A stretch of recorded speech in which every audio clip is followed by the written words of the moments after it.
Okay, so I've seen a lot of debate and controversy surrounding some of the gameplay around Marvel's Spider-Man 2. And yeah, at first it was just the symbiote suit that people had a slight issue with, but now I see people talking more about the gameplay, and some of the negativity is targeted towards the likes of swinging mechanics and the fighting combat. I'm going to tell you why some of the criticism is stupid, so let's get straight to it. But first, subscribe if you haven't already. Only 15% of you who watch these videos are actually subscribed, and this is literally a Spider-Man channel, so you know what, if you clicked on this video, the chances are you like Spider-Man, so subscribe now, or Spooderman will come for you. Let's start with the swinging. People are openly saying that the swinging looks boring because you can't go any faster in this game than you did in the first game. Well, first of all, one, you haven't played the game. Two, you're judging it off a very, very small piece of gameplay that we've had.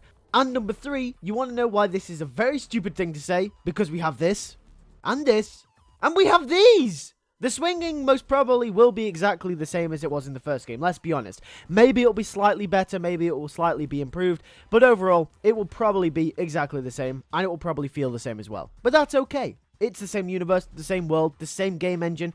Obviously, when you make a sequel to an already successful game, you just copy everything over as a base for the next game. So that's what's happened here. And we also have to remember that there have been rumors that apparently this footage was meant to be for the cancelled showcase in September last year. So there's a very big chance that when the game actually comes out, this footage is in fact over a year old, which means that there could be more stuff we haven't seen yet. Maybe the swinging is being improved. Maybe it was something they've been working on over the last year. Who knows? Also, if the swinging does turn out to be exactly the same, it isn't like they haven't tried to add more traversal stuff anyway. We know we have slingshots, which are really, really cool, as Miles Morales showcased in the gameplay. And my speculation is that I imagine that they will be darted out throughout the city. So the one that we saw is probably one of many throughout New York. I kind of see it similar to how those pipe things in the first game allowed you to web zip through them, and they were just like scattered throughout the city. They were like hella inconvenient because like, you know, it was really hard to try and get the angle to go through them, but either way, I imagine them scattered throughout the city like that. You guys know what I'm on about. Insomniac have also added these wind boosters too. Now, whether these will be exclusive to certain missions or you can use them in free roam, I don't really know. But I imagine you'll probably be able to use them in free roam, because if you can't, then I don't know why they'd show them off just for this one mission. By the looks of things, you'll be able to use them with tall buildings either side as the wind gets guided through them, allowing you to stay airborne for longer without swinging.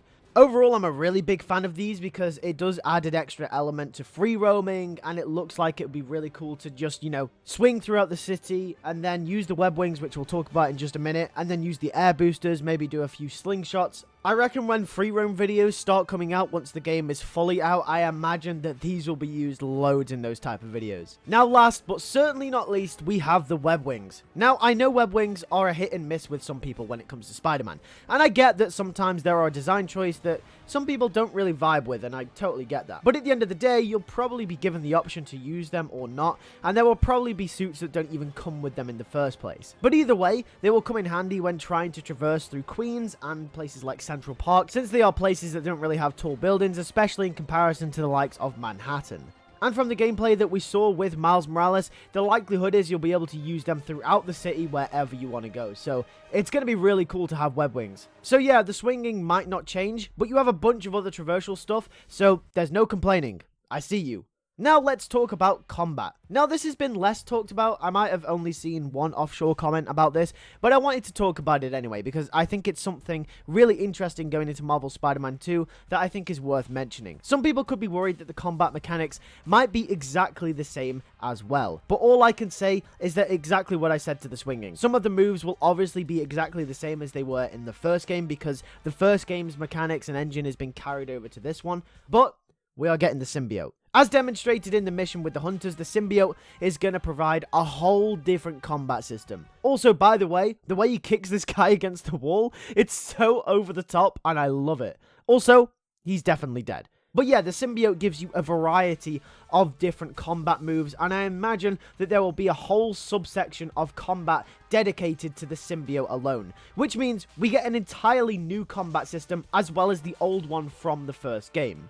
The symbiote will allow you to use its tendrils as well, which is something that I really, really like. If you're going to use an alien suit, go all out with it. Don't just have it be cloth. Don't just have it be sitting there and just have Spider-Man just be normal. Use the symbiote to your advantage. Use it as an alien. Use it in all different weird and wacky ways. I mean, it's a video game after all. You want to be able to do some cool stuff with it. And also, I think it's important to mention that since you will be playing both as Miles and Peter equally throughout the game, that the symbiote will provide a stark contrast between the combat systems and how you use the powers of both Miles and Peter. Because I imagine at the start of the game and probably the end of the game where Peter won't actually have the symbiote and they will kind of be on the same level playing field, that I imagine the combat systems, since they were so similar in the first game and Miles Morales, that Peter and Miles will sort of had a similar combat system to each other, but then when the symbiote gets introduced, Peter will have that whole other subsection of a combat system, which will allow you to kind of differentiate between Miles and Peter.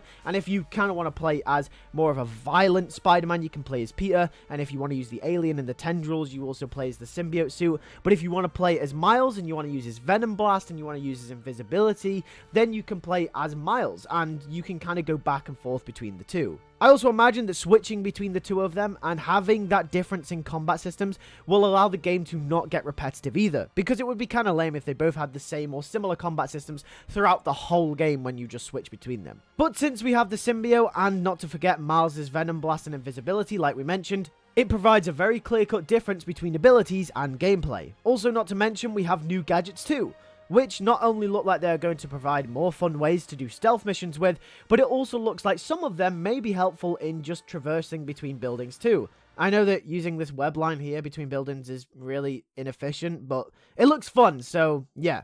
Either way, that's pretty much it for the video. Yeah, I know some people have been complaining about the combat systems and about the symbiote suit especially, but I'm not gonna lie, I think we just have to wait till the full game comes out, because like I mentioned, some of the rumors are suggesting that this gameplay is over a year old for when the game actually comes out. And also, if for those people who are complaining about the combat systems and the swinging, we've got a bunch of new stuff, and probably stuff we haven't even seen yet, so I just hold tight for a while, okay? But either way, to answer the title of this video, is the combat system boring? Is the gameplay boring?